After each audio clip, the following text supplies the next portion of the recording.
اعوذ باللہ من الشیطان الرجیم بسم اللہ الرحمن الرحیم بسم اللہ الرحمن الرحیم۔ آج کے درس کے آغاز سے پہلے میں نے چند سوالات کے جواب کی بات کی تھی، مگر آج صبح جب میں نے ان سوالات کو دیکھا ہے تو اگر ان کی سب پر گفتگو ہو جائے تو سارا درس اسی میں نکل جائے گا۔ اس لیے آج میں نے پرائیویٹ سیکرٹری صاحب سے کہہ دیا ہے کہ رمضان مبارک کے بعد جو بات چیت کا پروگرام ہوتا ہے اس میں ہم ان کو سوالات کو لے لیں گے، اور اس درس کے مزاج کے ساتھ ویسے بھی ان کا تعلق نہیں۔ صرف ایک سوال ہے جس کا مختصر جواب میں دے دیتا ہوں۔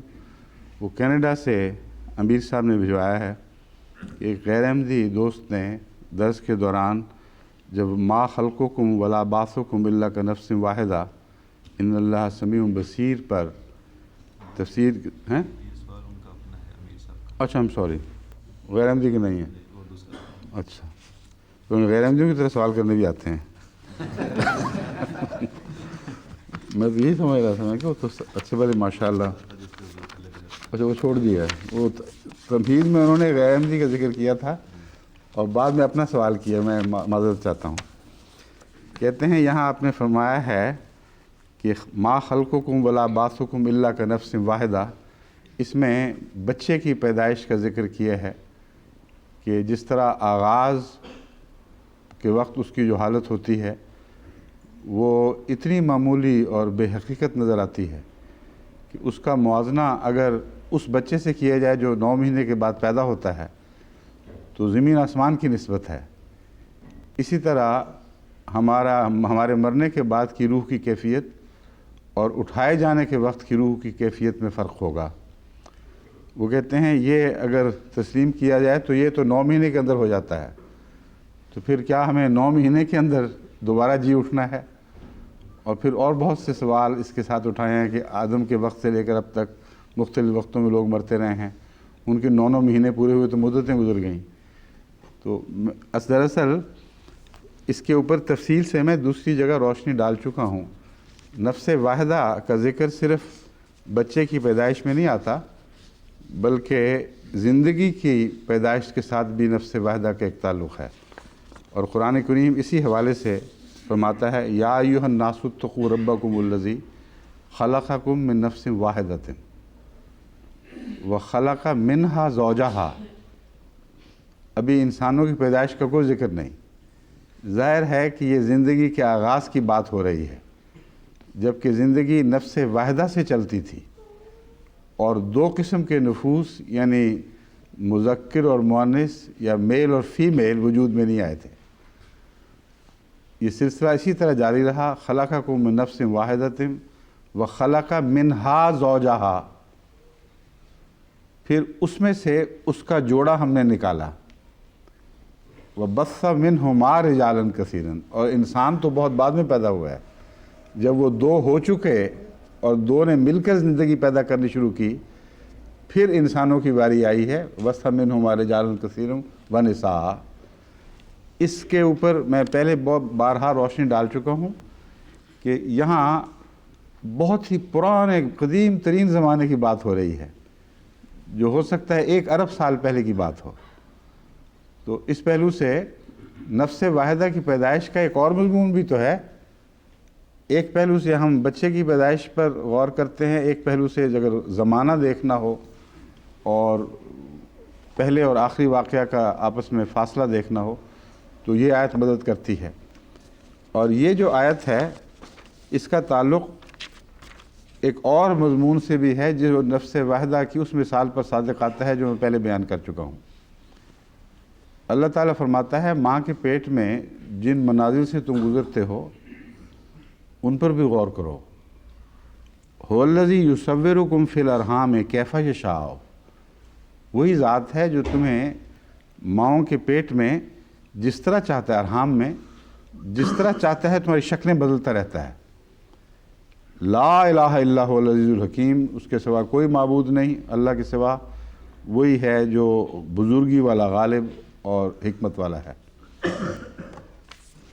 سائنسدان جنہوں نے غور کیا ہے ایوولوشن پر یعنی ارتقاء پر، انہوں نے ارتقاء کے حق میں ایک یہ دلیل پیش کی ہے کہ زندگی کی پہلی شکل جو حمل قرار ہونے پر ہمیں دکھائی دیتی ہے، اس کی مثال ایسی ہی ہے جیسے کوئی ارب سال یا بہت لمبا عرصہ پہلے زندگی کا آغاز ہوا ہو، تو ایسی ہی شکل سے ہوا تھا۔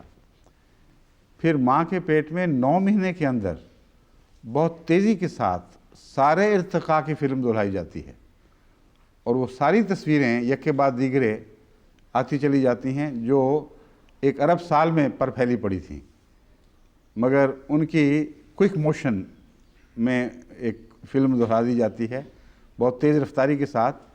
اس 9 مہینے کے اندر سے انسان اندر ان چیزوں سے گزر جاتا ہے۔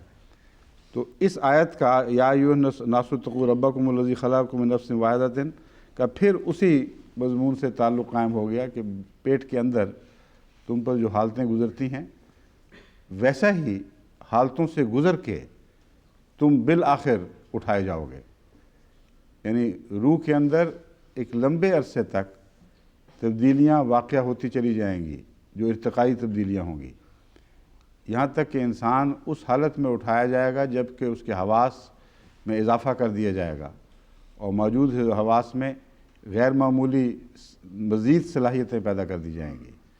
بس یہ مختصر جواب ہے، امید ہے اس سے ان کی تسلی ہو جائے گی۔